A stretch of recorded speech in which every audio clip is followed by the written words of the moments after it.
From the age of 3 to 6, I had to look after my mum and my sister because my mum wasn't very well. She had a nervous breakdown, and my sister was only 2 years old, and she didn't know what to do. So I had to be like the father figure to my mum and sister. And some days it was right, but most of the time it was pretty hard coping with different things in the family life.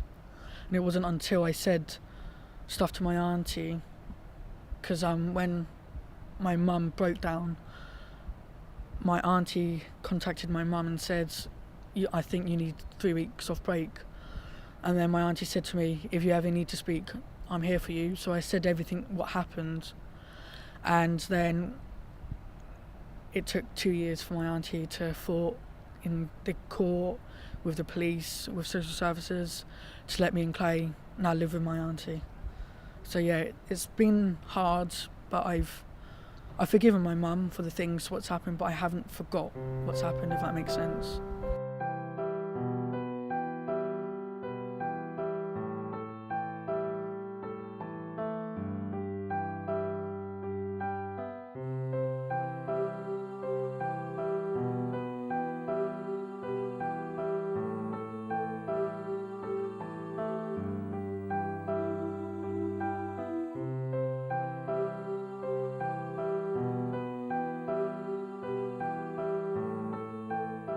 Healthwatch are really interested in talking to people about their experiences of health and social care services and getting feedback from people about those services. So part of why we brought you all together today is not only to have fun, hopefully, and have a nice afternoon, but also to talk to you about your experiences of those services. And then what Healthwatch does is take those experiences back to the ears of the providers and the people who pay for them. And hopefully, by doing that, we can improve services, tell them what's working, what's not working. Looking after my mum and my little brother, have to do all the housework, help out, and help out with the dinners and make sure all the house stuff is all right, and make sure go to appointments with mum, and make sure my little brother's all right, and go to appointments with him. So yeah. What difficulties is your mother facing at the moment? My mum's got depression and bipolar, and she has her good days and bad days, and she's on quite a bit of medication for it, but she's doing good.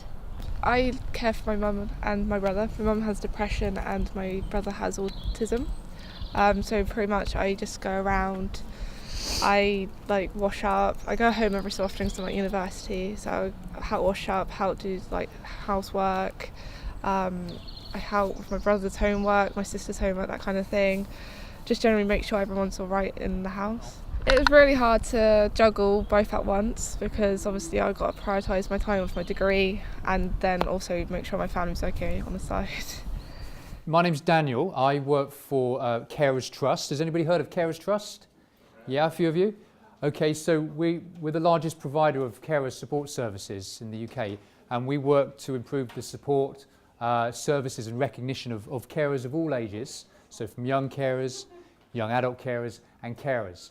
And I'm just going to show you a couple of websites that we have. The first one is called Life in a Spin. It's a game on our website, and it's not really for carers, it's really for anybody else. It's for the general public to help them understand a little inkling of what it might be like to be a carer. All the instructions are online, and it does have sound. So if you just play on there, there's 3 or 4 scenarios. So if you'd just like to try out a couple. So Matter is a website dedicated to young adult carers, and it's an online space where young adult carers can connect with each other, support each other, learn from each other, offer advice, and also where young adult carers can ask questions and get support from the online support workers. She mixed with the wrong crowd. She took stuff she shouldn't have. She'd done things she shouldn't have. And she was very depressed because of that and because of other things, because of my dad. And it just led to my mum. When I was 1 year old, she was all right, but as soon as my dad left and started being mean towards my mum, it all kicked off and it all went downhill from that point. What sort of challenges did you face then during that period before you moved in with your auntie? trying to get money for food, coping with my mum, not responding to a lot of things, coping with my sister, and just trying to cope with everything as a young child, what a child shouldn't have to go through. And it was really hard. How did you cope? I hadn't had a choice, didn't have a choice. If it wasn't me, no one would have done it. So I just thought every day, yeah, it's not fair, but I don't have a choice. So I just thought that in my head, and that's how I programmed myself to cope. You just kind of like get on with it, like, you know, you've got all those problems, so you can't just like run away from it. So you have to like deal with it while you can, and you got all the support around you and all that.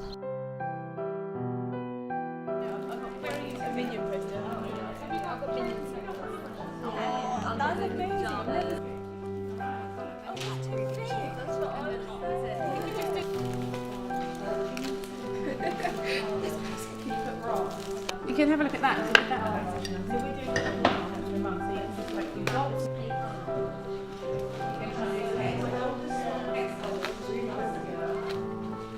make sure that when you use this, you probably don't need to quite that much because it'll actually get big.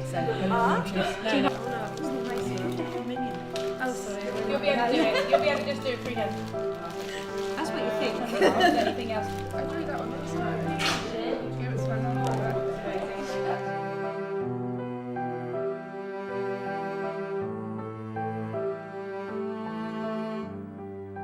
What level of support, or what support actually existed for you during those times?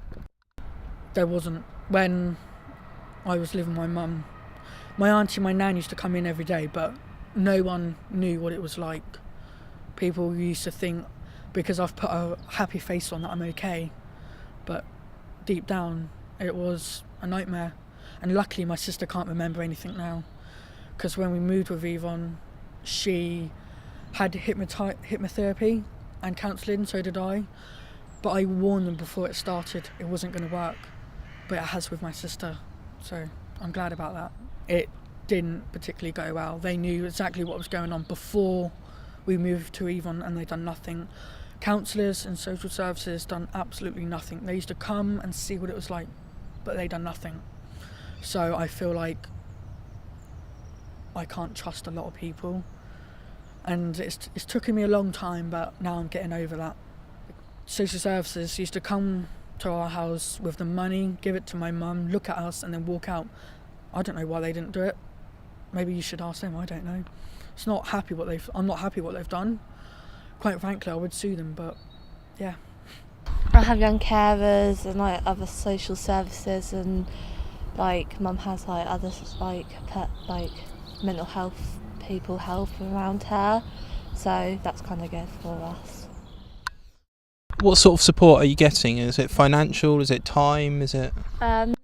It's like physical support, so like they'll have someone to like come make sure that my mum's okay, have someone to like, for like me and Thomas, so like we have someone to talk to things about. We get financial support as well, but not a lot, so yeah. What sort of additional support would you like, if at all any?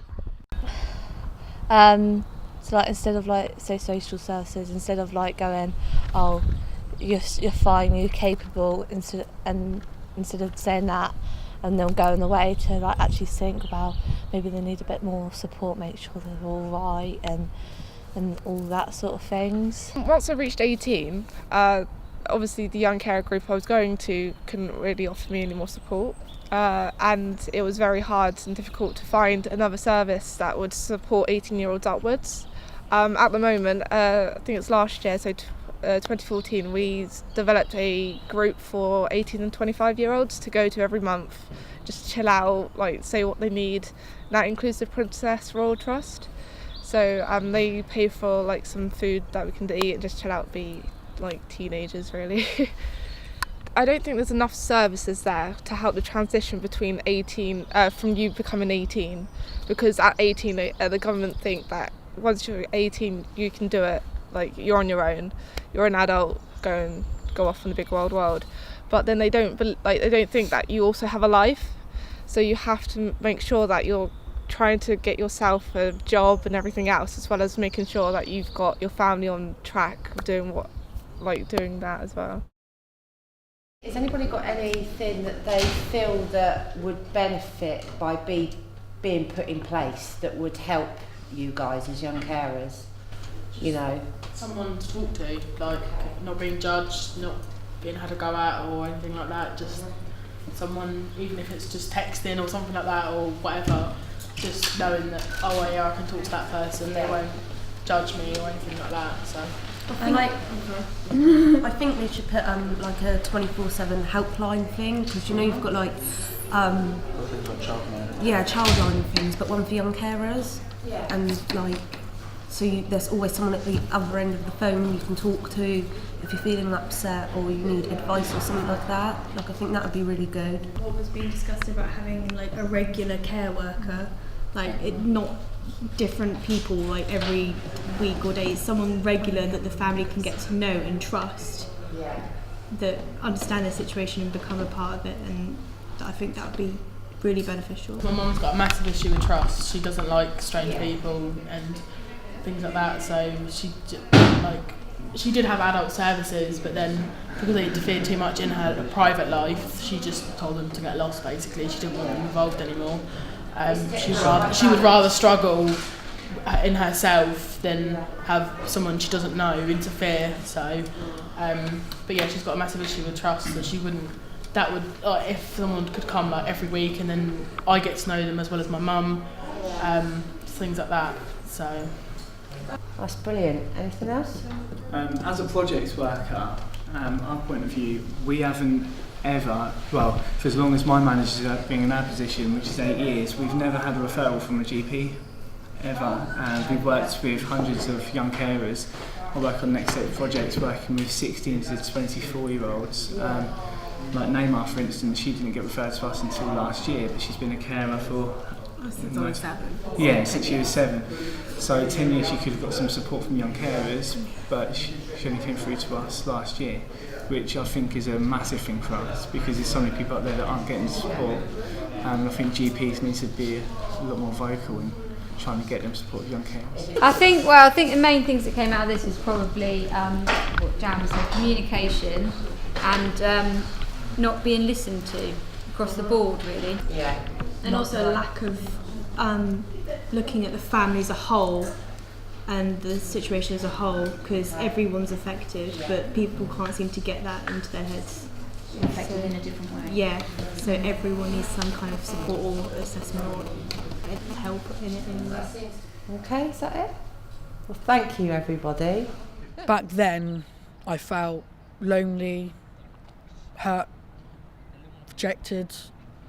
But now that I'm living with my auntie, I've had the help, people understand what it's like, I feel so much happier. I'm a different child now. If I was living with my mum, I wouldn't even become an actor. Since I lived with my auntie, it's really changed the way I am and who I am today, and I'm so thankful for that. It's been lovely.